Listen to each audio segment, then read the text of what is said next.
Morning, everybody. Today is Monday, November the 24th.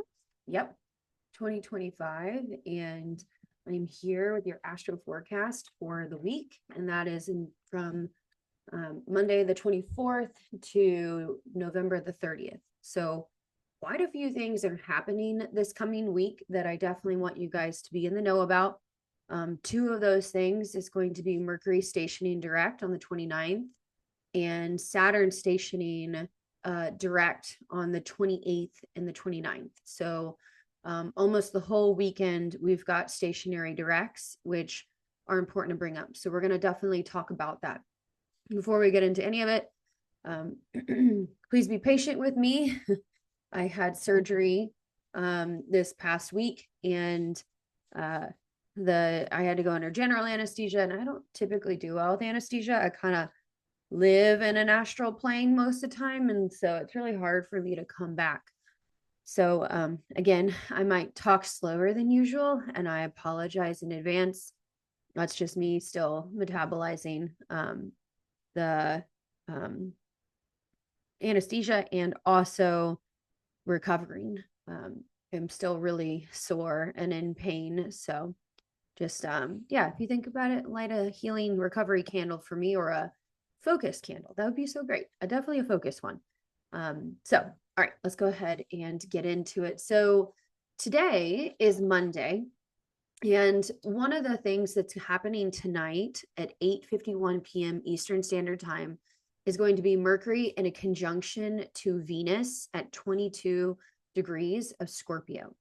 Now, Mercury retrograde and Venus in a conjunction is actually really lovely. And that energy has started from yesterday, the 23rd, and it will carry until the 26th, which is Wednesday. So it kind of has this like undertone of a need for intensity and intimacy and getting under things. It has a psychological effect too, of breaking through any barriers about being seen or being vulnerable, because Mercury and Scorpio retrograde is like, because Mercury in Scorpio is very private, just extremely private. There is not a sign that is more private than Scorpio. The next would be Cancer and Aquarius, but they are very, very private. But when it's retrograde, it's like that private energy is coming up to the surface to be discovered, for light to shine on it. Well, Venus is a very lovely influence. However, Scorpio Venus is at its weakest. Venus absolutely hates being in Scorpio. She's almost done. She's about to move into Sagittarius here soon.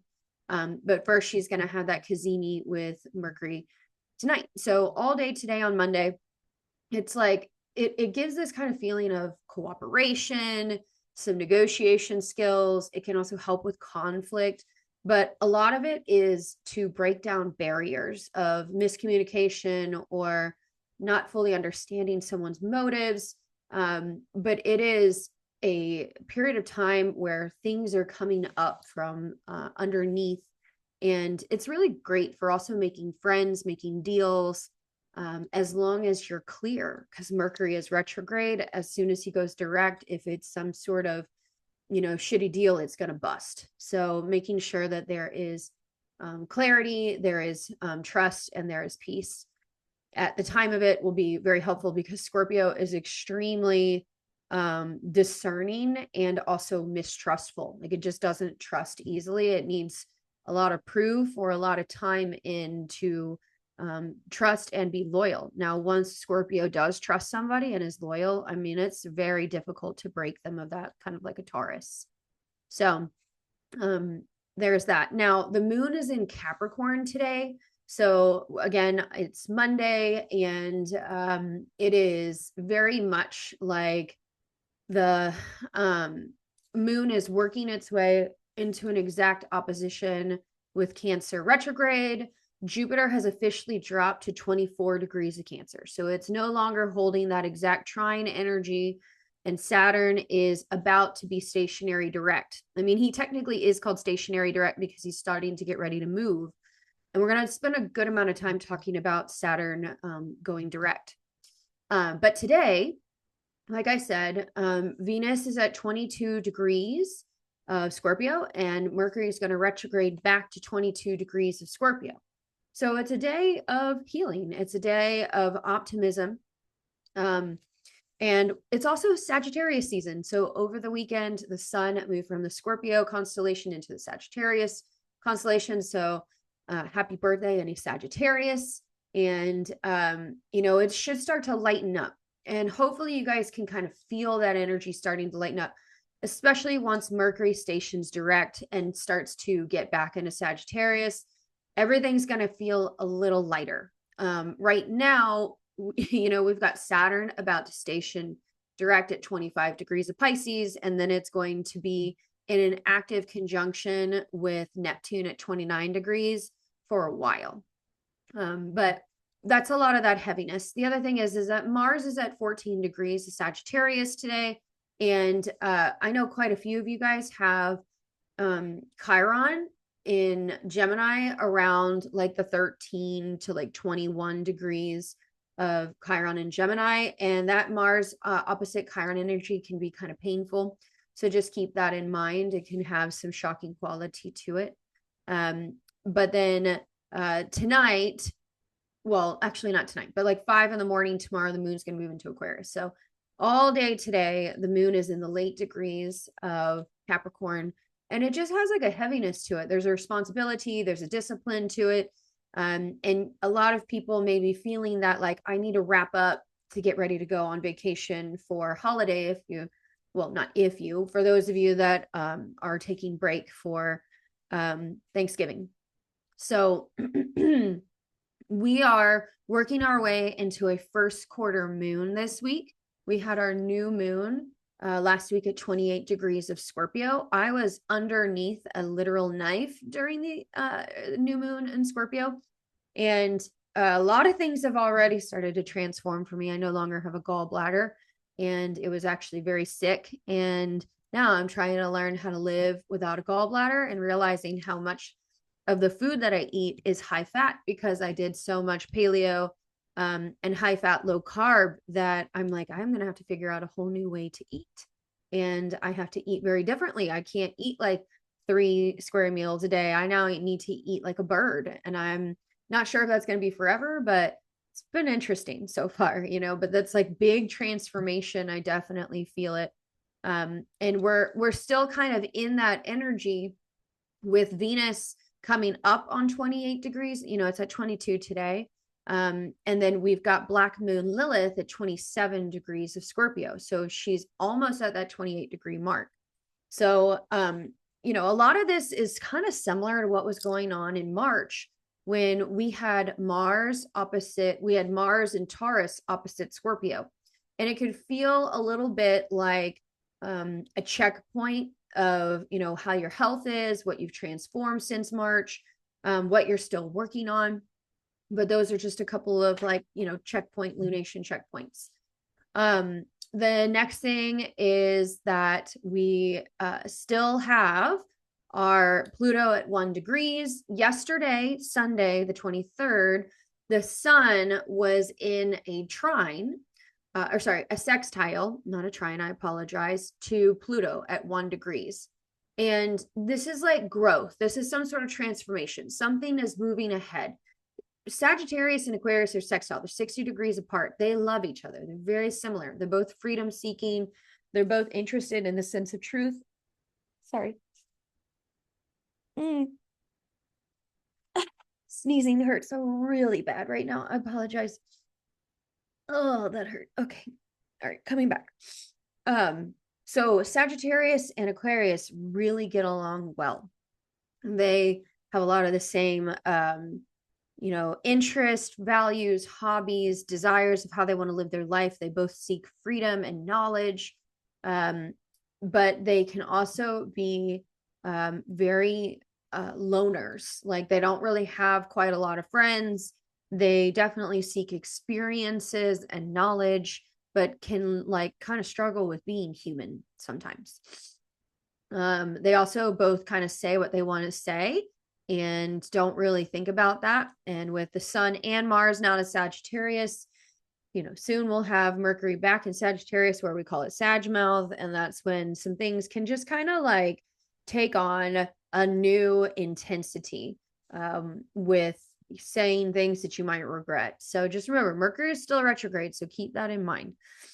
And we will talk more about that first quarter, but it's later in the week. So on Tuesday, the biggest thing is that we've got the moon entering Aquarius, and it's going to conjunct Pluto right when it enters early Tuesday morning around 6 a.m.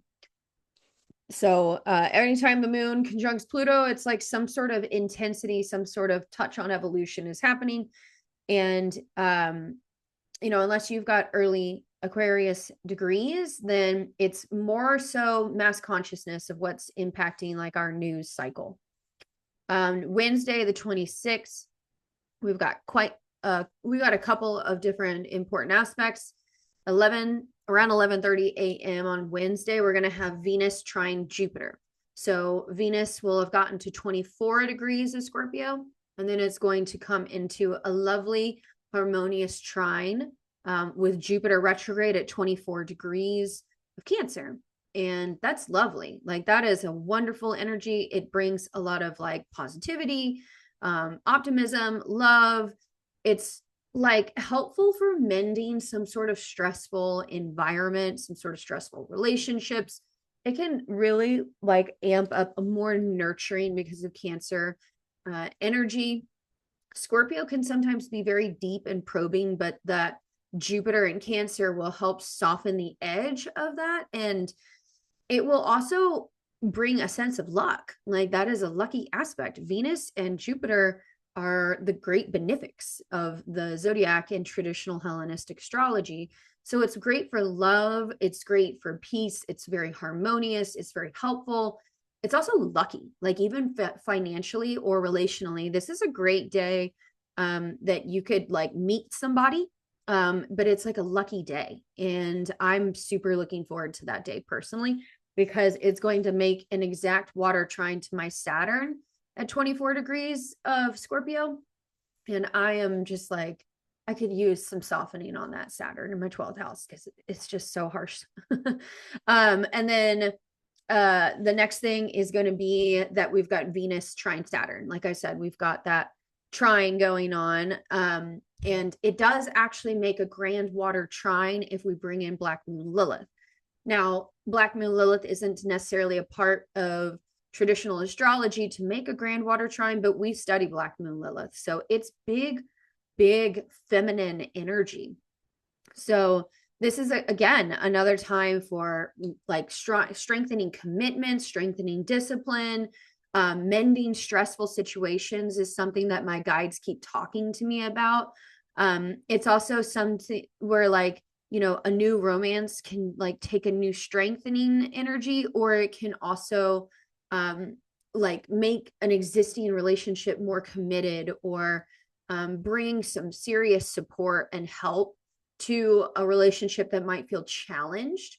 But remember, anytime Saturn's involved, it's like you got to commit to something. It's not going to work if you're just like, I guess. It's like you need a plan. Saturn requires commitment, discipline, skillfulness, but like it is a really great time to benefit from like kind of like logical, or even like a steady, or what is the word I'm looking for? I very rarely, sensible, like a sensible approach. And it's like a tried and true way. Remember, Saturn is about tradition. So it is a healthy day. It's a lucky day to also ask for help. So for those of you guys, that, may apply, this is a great time to also like play the lottery. Like I'm totally going to play the lottery this week. I never really play the lottery. I really should. I'm a pretty lucky person when it comes to the gambling, but that's because I don't push it very often. But it's like a great week to like put yourself out there. It's a lucky week for that. Okay. And then on Thursday, the moon is going to enter Pisces, and that's important because we're starting to get ready for our new moon. And that's around like 2 p.m. on Thursday. So on Thanksgiving, if you guys celebrate that, I call it also Colonizer Day. we just call it family day. That's our day that we're going to take a vacation and we're going to eat really good food. This is our first Thanksgiving together, and we're both really excited about making new traditions. But the moon will move into Pisces at around like 2:20 on Thursday. But what that means is that the moon is void of course all Thursday morning. Moon void, of course, is not a great time to make a lot of decisions. It's time to chill. It's a time to relax, especially when it is moving from Aquarius to Pisces. It's very ethereal. It's very out there. It's just like, it's not necessarily the most like structured for like a day of hardcore cooking. So it's like, you know, you may want to have already laid out like all your cooking supplies and stuff the day before, because you could just feel kind of like confused or like you don't want to do things until later in the day. It's a great time to just kind of chill and watch football. That's what we're going to do in the morning because we don't have our kids until later that night. And then that night, almost at 11 p.m. Eastern Standard Time, Saturn is going to station direct at 25 degrees, trine Jupiter retrograde.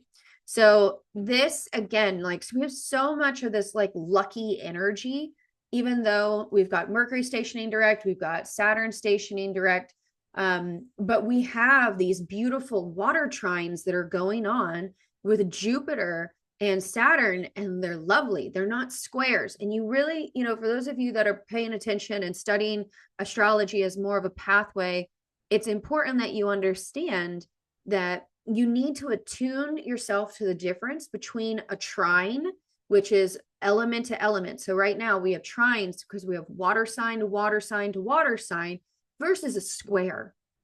A square is hard. It brings challenge.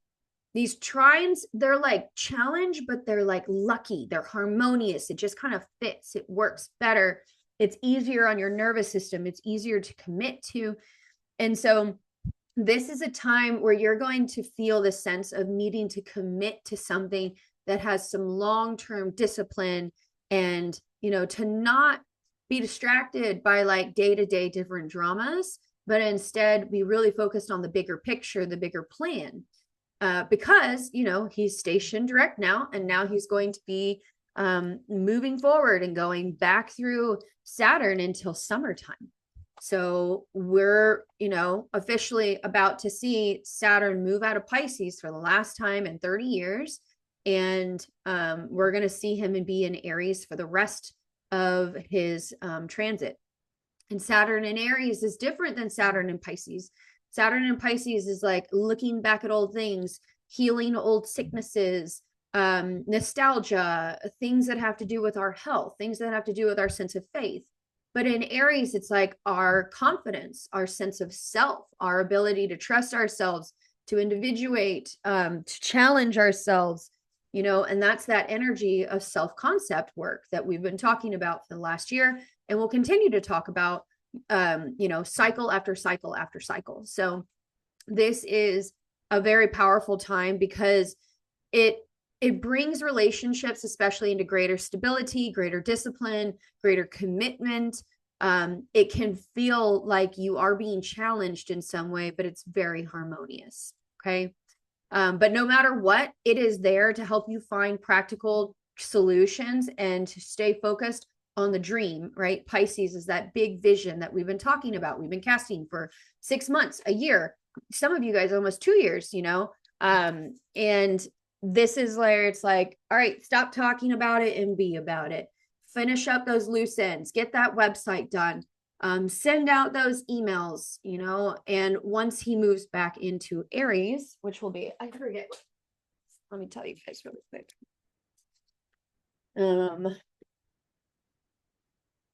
Saturn will cross back into Aries on May hold on. Nope, I'm sorry. I was wrong because I'm looking at 2025. I was like, it's not going to be May. Okay. Yeah. Okay. So on February the 15th, Saturn's going to cross back into 0 degrees of Aries, and he is going to get all the way to, just give me 1 second, 14 degrees of Aries before he stations retrograde on July the 26th, 2026. All right. So 14 degrees is far, he's going to get all the way to the middle of the decan, just about, what we call the peak energy, which is 15. It's right in the middle. And that's important because he's going to be going over quite a few of the degrees that he got to and then beyond. So next is going to be Friday. So on Friday, we've got the first quarter moon at 6 degrees of Pisces.